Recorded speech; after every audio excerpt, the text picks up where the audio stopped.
Audio. Législative en Iran, selon les premiers résultats, les conservateurs sont en tête.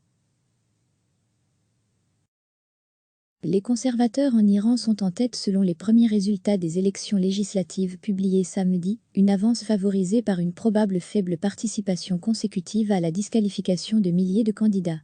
Les élections ont eu lieu vendredi, dans un contexte de violente récession économique, due en partie aux sanctions américaines, et de tensions exacerbées entre Téhéran et Washington, ennemis jurés. Avant le vote, près de la moitié des 16 000 candidatures avaient été invalidées, dont celles de milliers de réformateurs et de modérés, ce qui a pratiquement réduit le scrutin à un affrontement entre conservateurs et ultraconservateurs.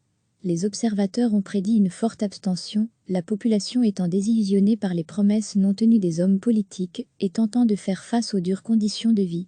Samedi en milieu de journée, les votes avaient été comptés dans 71 circonscriptions sur 208 à l'échelle nationale, selon les chiffres du comité électoral national rapportés par l'agence de presse ISNA. L'alliance formée par les conservateurs et les ultraconservateurs semblait avoir un avantage confortable à Téhéran selon les premiers résultats, a déclaré le porte-parole du comité Esmail Moussavi à la télévision d'État.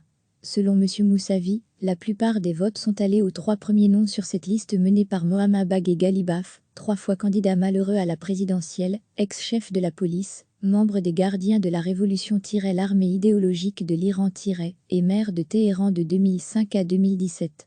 Les modérés et les réformateurs étaient très rares parmi les 40 candidats au total à Téhéran, a ajouté le porte-parole. Avec ses 30 sièges, la capitale iranienne représente un enjeu électoral de premier plan.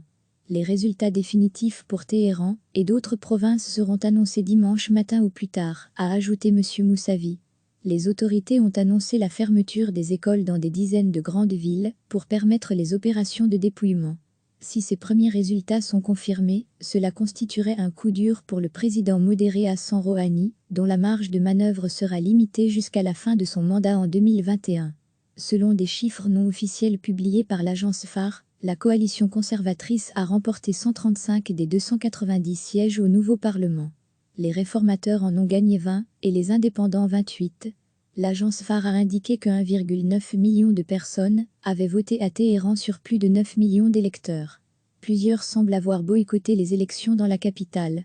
Parmi eux, Madame Argavan Aram, qui gère une ONG pour les personnes transgenres. Une élection avec une seule tendance politique n'est pas une élection, c'est une sélection, a-t-elle dit. Mais elle a dit espérer un avenir dans lequel le président américain Donald Trump, les démocrates arrivent au pouvoir et un guide suprême modéré en Iran, espérant que les choses changeront.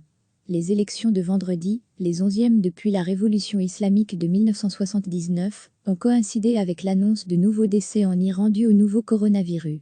Samedi, les autorités iraniennes ont annoncé un nouveau décès portant le nombre de morts liés à cette maladie à 5, soit le plus grand nombre de décès enregistrés dans un pays hors Extrême-Orient. Au total 28 personnes ont été contaminées en Iran. Les 5 personnes décédées sont probablement iraniennes. Recevez chaque matin l'essentiel de l'actualité. Cliquez sur s'abonner pour recevoir les dernières nouvelles.